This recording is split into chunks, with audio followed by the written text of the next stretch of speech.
By Nikki Haley, on Super Tuesday, even as Haley's team saw a victory in Vermont and a strong showing in the Virginia suburbs, the benchmark for staying in the race was not reached. She had set a loose threshold of winning about 40% of the vote in several states to credibly stay in the race, the party's base remaining loyal to Trump, despite general election polls showing that Haley was in much stronger position against Biden. Trump told supporters at his election night party in South Carolina, "I have never seen the Republican Party so unified as it is right now." Trump won more than 50% of the vote in Iowa, where Haley placed a distant third. Members of the Republican Party quickly consolidated around the former president and endorsed him.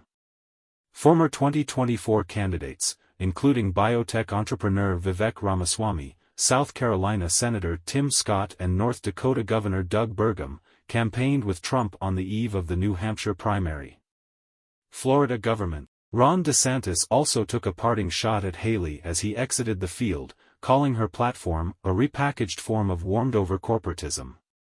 While in New Hampshire, a state ally Nikki Haley Governor Sununu showed Trump pulling ahead, Haley failed to defy expectations and lost by 11 points.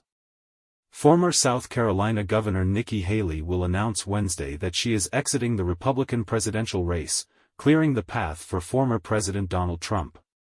She is not expected to endorse Trump. Haley, who was Trump's U.S. ambassador to the United Nations, was the last of a dozen major candidates the former president vanquished in a GOP primary that he dominated from start to finish, including winning 14 of the 15 GOP contests on Tuesday, even as he skipped the party's debates and maintained a much lighter schedule of early state travel than all of his rivals. She begun sharpening her attacks on Trump, questioning his mental fitness and lumping him together with President Joe Biden, the likely Democratic nominee, as one of two grumpy old men.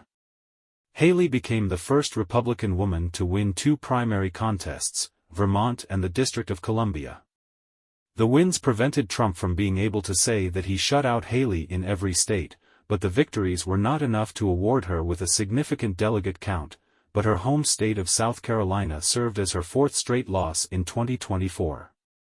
Despite she received the endorsement of billionaire Charles Koch's political network in November and her campaign announced it raised $24 million in the last quarter of the year, she was also endorsed by Sununu, bolstering her campaign in one of her most promising states. During her campaign, Haley spent more than $114 million against Trump to only win Vermont and Washington, D.C.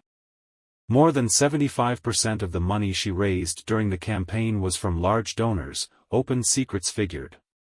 While she invested $0 in her own campaign, Haley accepted donations from Democrats, including Democrat billionaire donor Reid Hoffman, co-founder of LinkedIn. Today, in state after state, there remains a large block of Republican primary voters who are expressing deep concerns about Donald Trump, Haley spokesperson Olivia Perez-Cubas said in a statement. "That is not the unity our party needs for success. Addressing those voters' concerns will make the Republican Party and America better."